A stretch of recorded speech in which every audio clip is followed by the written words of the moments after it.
Hi, I'm Harry Forbes from ARC Advisor Group.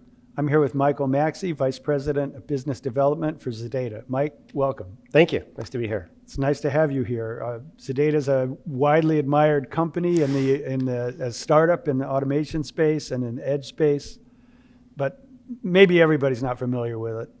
Just tell us a little bit about it. Sure. So at Zededa, we do edge orchestration and management.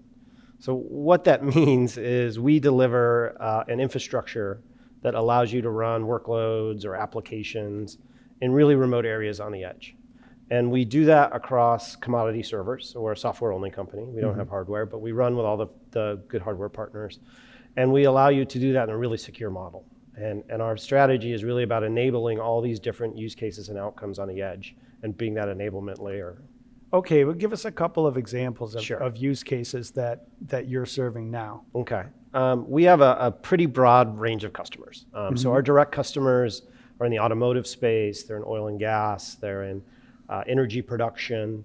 Some use cases examples. So one example is doing data analytics at the edge. So we had a customer that would extract information, they'd put it on a hard drive, they'd mail it, literally mail it. Okay. A week or two later, they'd get the answer back that says, okay, drill this direction or change this sort of thing. Today, they're doing that on the truck. They're literally running Kubernetes clusters on GPUs, doing data analytics in the truck in the middle of nowhere on a field, and orchestrating all of that through our platform. Okay, so that changes the feedback loop to minutes instead Correct. of... Okay. Correct, right? So, really shortening the time to value. And that's fundamentally what we're trying to deliver is time to value for these outcomes. And we're the enablement layer of that. So we have lots of enterprise direct customers. We also have OEM channels. So, in this space, we've announced sort of Rockwell. Most recently, we announced that Emerson's invested in the company. We also have VMware as an OEM. So we have kind of a two-headed strategy. We have a direct sales force where we're helping big customers solve unique challenges and extract value from the edge. And we're also helping big OEMs sort of enter this market, drive more software, deliver value to their customers in an indirect manner through OEMs. So we do a little bit of both. Okay, but you're still, it did get a lot of attention, I think, in the automation business that you have investment from two different major suppliers. We do. And that's a good validation from your perspective, I would think. We certainly think so, yes. But is this distracting you from the work with customers like you were speaking about before? No, I don't think it is.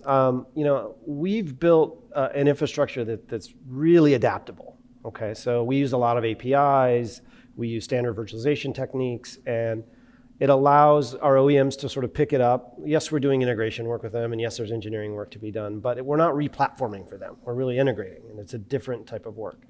Whereas on our customer side, most of the help that they need is around bringing their applications in.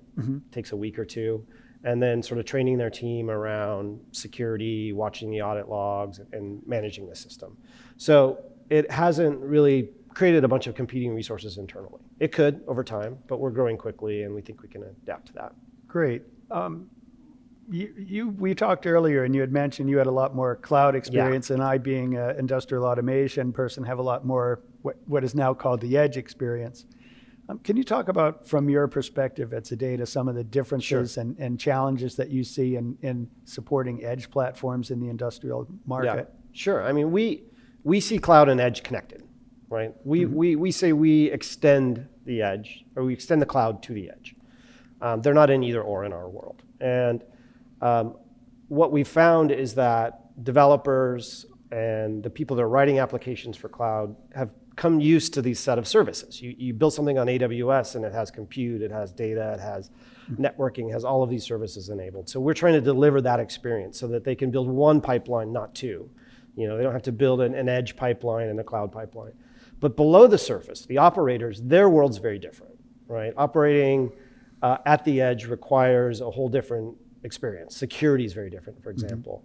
So we're enabling this infrastructure to really power those operators to deliver cloud-like services so that the rest of the organization doesn't have to change, and it isn't this weird edge project. It's like, here's our software project, it runs in the cloud, it runs on the edge, you choose, Mr. Customer.